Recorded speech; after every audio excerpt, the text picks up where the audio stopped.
Hello everyone. ये जो अभी जंतर मंतर पे प्रोटेस्ट खत्म हुआ है, जो नीट एग्ज़ाम लीक के बाद हो रहा था, और उसके बाद ये डिसाइड किया गया है गवर्नमेंट के द्वारा कि वो काफ़ी सारे रिफॉर्म्स करेगी और देखेगी कि ये इस तरीके के लीक्स दोबारा ना हो। और आपने साथ ही साथ ये भी नोटिस किया होगा कि इंडिया में लगभग सभी पॉलिटिकल पार्टीज अब यूथ की बात करने लग गई हैं, और वो चाहती हैं कि इस तरह की चीज़ें ना हो। जहाँ जहाँ पर उनकी सरकारें हैं वहाँ पर भी एग्ज़ाम लीक ना हो, और जो यंग लोग हैं, यंग स्टूडेंट्स हैं, उनको प्रॉब्लम्स ना हो, और उनके लिए ज़्यादा से ज़्यादा वो जॉब अपॉर्चुनिटीज़ क्रिएट करें स्टेट्स में और सेंटर में भी, सेंट्रल गवर्नमेंट के साथ मिलके। आपने देखा होगा कि लगभग लगभग सभी पॉलिटिकल पार्टीज ने इस तरीके की बात करना शुरू कर दी है। तो मैं सब उन्हीं पॉलिटिकल पार्टी से, या जिन लोगों ने ये प्रोटेस्ट ऑर्गेनाइज की थी, मैं उन सभी लोगों से ये कहना चाहता हूँ कि उन सभी यूथ में 50% जो यूथ है वो जनरल कैटेगरी का है। और जनरल कैटेगरी के साथ इंडिया में वैसे ही एजुकेशन सिस्टम फेयर नहीं है।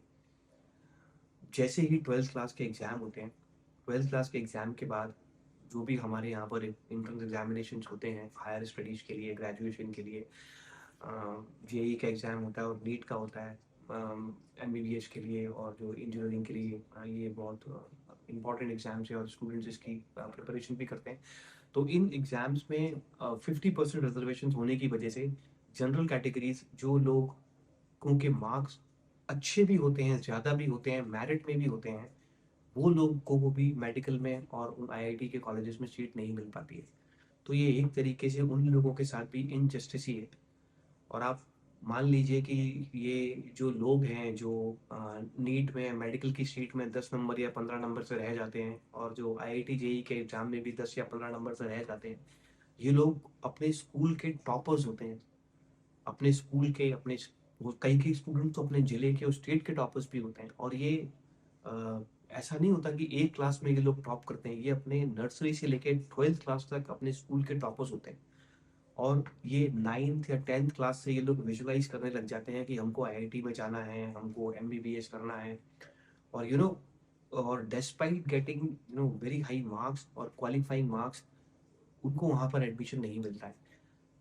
और उनसे कम मार्क्स वाले को उन कॉलेजेस में एडमिशन मिल जाता है।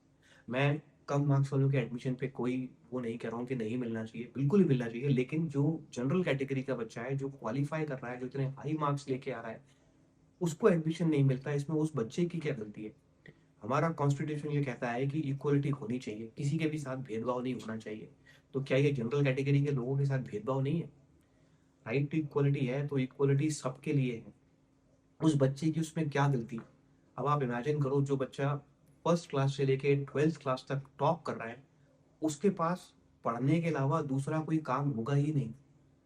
पहले स्कूल जाएगा, स्कूल से आके ट्यूशन जाएगा, ट्यूशन से आके पढ़ाई करेगा। और हमारे इंडिया में तो हर मंथ में मंथली टेस्ट, प्री बोर्ड, पता नहीं क्या क्या होता रहता है, हर तरीके से टेस्ट होते रहते हैं।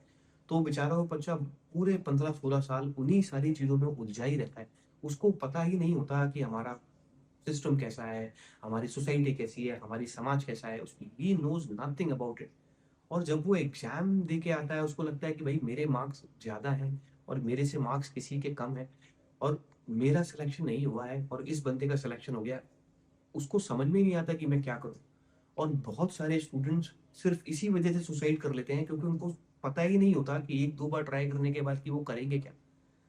तो मैं ये जो गवर्नमेंट्स हैं या जो जितनी भी पॉलिटिकल पार्टीज हैं इंडिया में, उनसे रिक्वेस्ट करूंगा कि भाई आप थोड़ा जनरल कैटेगरीज के जो लोग भी होते हैं, जो स्टूडेंट्स होते हैं, उनकी तरफ भी आप ध्यान दीजिए, और कोशिश कीजिए कि उन लोगों को भी न्याय मिले।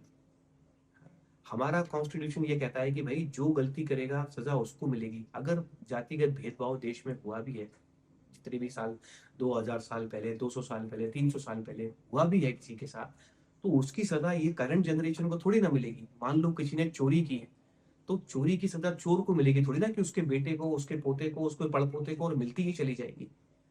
ये कहाँ का न्याय है?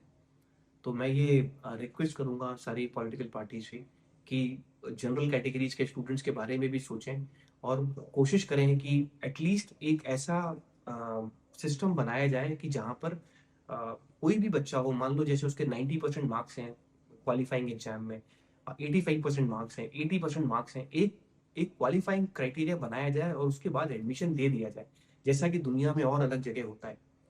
तो उसको सिर्फ इस बेसिस पे नहीं कराया जाए कि भाई even though like he qualified and he did not get the admission.